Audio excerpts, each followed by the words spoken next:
여러분 한 주 동안도 잘 지내셨는지요? 여러분의 심령이 평안함을 가지고 이 시간 하나님 앞에 나와 예배를 드릴 수 있기를 바랍니다.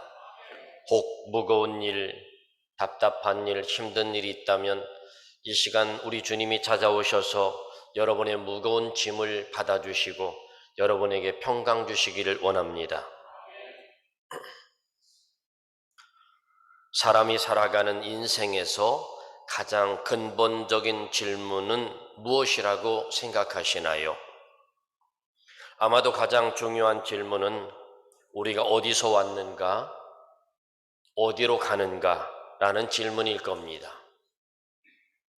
과거에 좀 생각 좀 한다는 수많은 철학자들은 이 질문에 대하여 고민하지 않은 사람이 없습니다. 그래서 생각하다 머리가 너무 아프니까 우리는 어머니 뱃속에서 와서 무덤으로 가는 것입니다 라고 결론을 내렸습니다. 그래서 요람에서 무덤까지라는 말이 생겨났습니다. 그런데 정말 무덤까지만 가면 끝일까요? 생각을 좀 더 깊이 하는 철학자들은 아니다. 무덤이 인생의 종착역은 아닐 것이다. 사람이 죽은 후에 또 다른 무엇인가가 있을 것이다 라고 생각을 하게 되었습니다. 그래서 인류는 이 죽음과 영혼에 대한 숙제를 풀려고 애쓰고 노력했습니다. 그렇지만 해답을 영원히 얻지 못하고 오랫동안 방황하고 있었습니다. 그래서 공자 같은 사람은 제자들이 물었습니다. 선생님, 죽음 이후의 세계는 어떤 세계입니까? 라고 물었더니 공자가 대답하는 말이 세상에 살아있는 이 세상의 것도 모르는데 죽은 후의 것을 어떻게 알겠느냐? 이렇게 대답을 했습니다.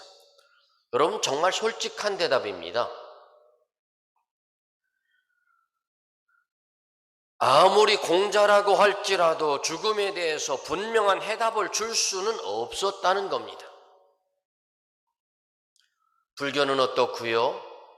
불교는 윤회설을 주장하며 죽으면 이 세상에 개나 소나 개미나 나비나 새나 이런 것들로 태어난다고 믿었습니다. 그래서 혹시 이 짐승들이나 곤충들이 예전에 사람이었을지도 모른다고 생각해서 살아있는 짐승을 먹지 말자. 기어다니는 개미도 사람이었을지 모르니까 죽이지 말자 라고 하는 겁니다. 고대 이집트 사람들은요, 사람이 죽으면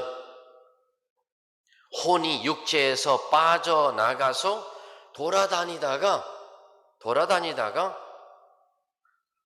얼마 지나지 않아서 그 죽은 육체로 다시 들어온다고 믿었어요.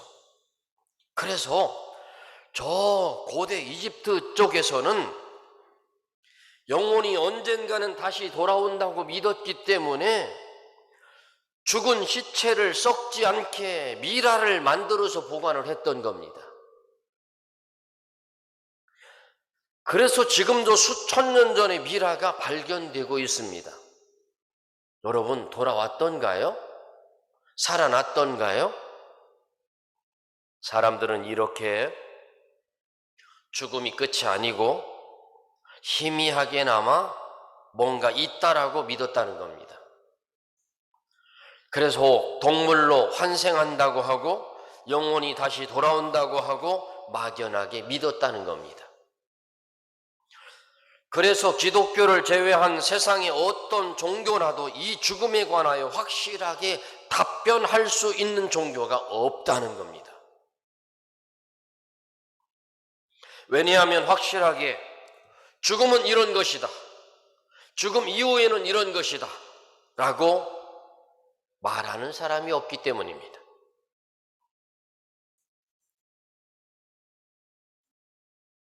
예수님처럼요. 예수님께서는 다시 살아나신 다음에 도마에게 나를 만져봐라 라고 말씀하셨습니다.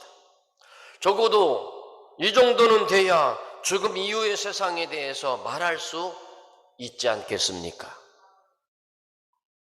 2000년 전 주님은 말로만 하지 않고 그대로 보여주셨습니다.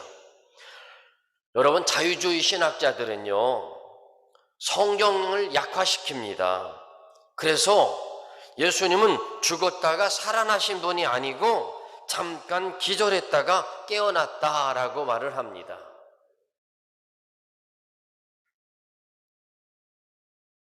여러분, 예수님은요, 처참하게 십자가에 달려 죽으셨고 옆구리에 창을 찔리시고 양손과 양발에 못을 받으시고 머리에 가시관을 쓰시고 물과 피를 다 쏟으시고 의학적으로 도저히 살아날래야 살아날 수 없는 참혹한 죽음을 당하시고 3일 만에 무덤에서 계시다가 살아 부활하셨습니다. 우리는 이걸 믿습니다. 그래서 이 부활의 사건은 절대로 모방할래야 모방할 수 없는 사건, 부활입니다. 그냥 기절했다가 3일 만에 깨어난 것이 아니라는 겁니다. 성경은 물과 피를 다 쏟으셨다고 기록하고 다시 깨어난다고 해도 여러분, 피가 없기 때문에 살 가망이 없습니다. 이것은 하나님의 능력이 아니고는 절대 일어날 수 없는 불가능한 일이라는 겁니다. 저는 예수님의 이 부활의 사건을 기적의 사건이라고 말하고 싶지 않습니다.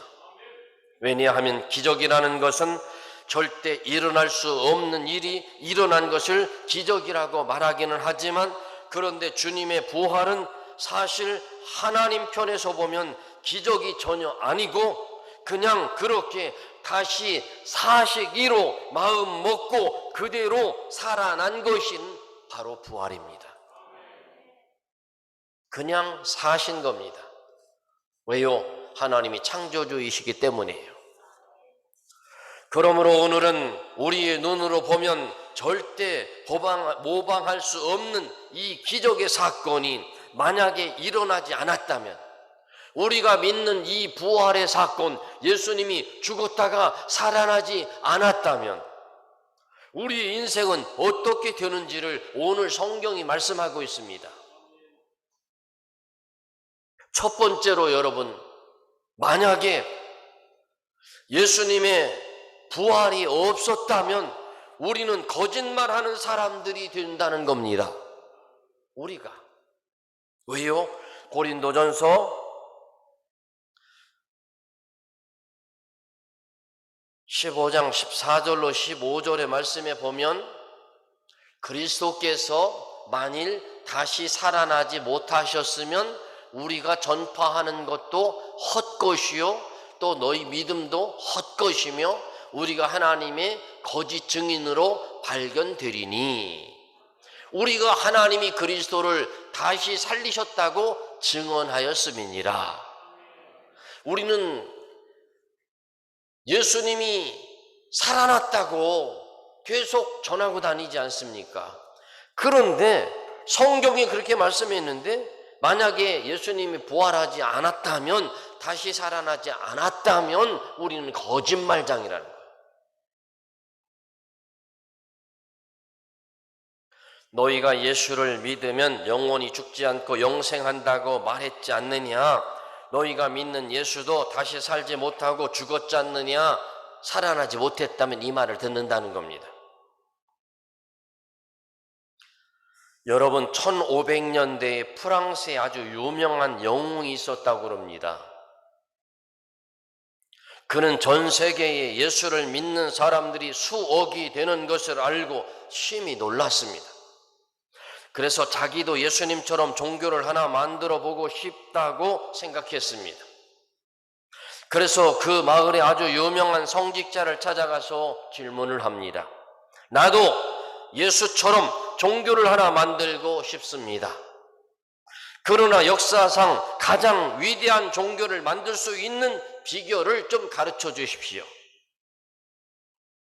그러자 그 성직자가 이렇게 말을 합니다. 예, 한 가지 좋은 방법이 있기는 합니다. 라고 말하자 그게 뭔데요? 가르쳐 주십시오. 그러자 이렇게 말합니다. 당신이 많은 사람 앞에서 십자가에 못 박혀서 죽으십시오. 그리고 3일 만에 다시 살아나십시오. 그러면 됩니다. 여러분, 기독교는 우연히 생겨난 종교가 아닙니다. 적어도 죽었다가 다시 살아난 사실이 바탕이 깔려 있는 신앙이라는 겁니다. 여러분, 우리 옆에 분과 인사를 좀 나누겠습니다. 예수님은 나를 위하여 죽으셨습니다. 예수님은 다시 살아나셨습니다. 그 예수님은 다시 오실 것을 믿습니다. 여러분, 자, 손을 이렇게 올리시고 깍지를 끼고 여러분 기지개 한번 끼겠습니다. 시작과 동시에 눈을 감기 시작한 분들이 이 눈썹이 얼마나 무거운지 올릴 줄을 몰라서 이렇게 지금 하는 겁니다. 자, 몸을 움직입니다. 좀 오늘 이 시간에는 우리가 부활에 대하여 말씀을 상고합니다.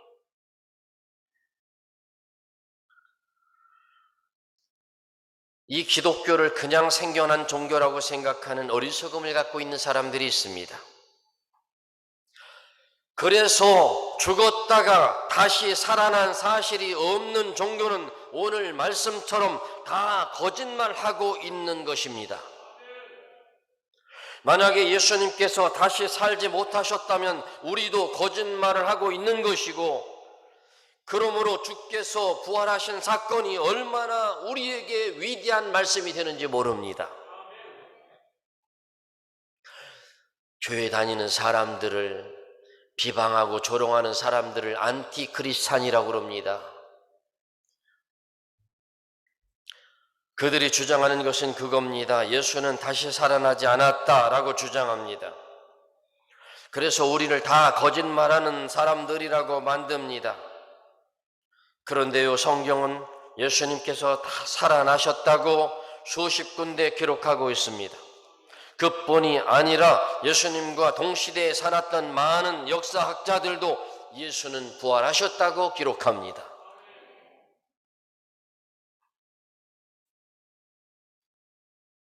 여러분, 예수님께서는요, 살아나셔서 12제자에게 만나주셨고 500명의 성도들과 만나셨고, 그리고 다시 살아나신 사건을 사람들과 만나서 나누었습니다.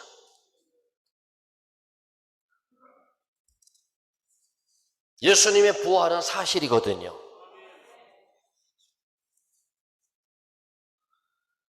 예수님이 다시 사셨다는 것은 제자들에게 있어서는 놀라운 소망이었습니다.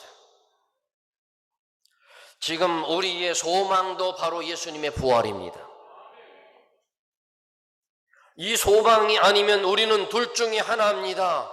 진리를 믿거나 거짓말을 하거나. 여러분, 저와 여러분은 거짓말쟁이가 아니고 예수님은 죽은 자 가운데서 다시 살아나신 것이 확실하고 진리를 따르고 있는 우리들인 줄 믿습니다.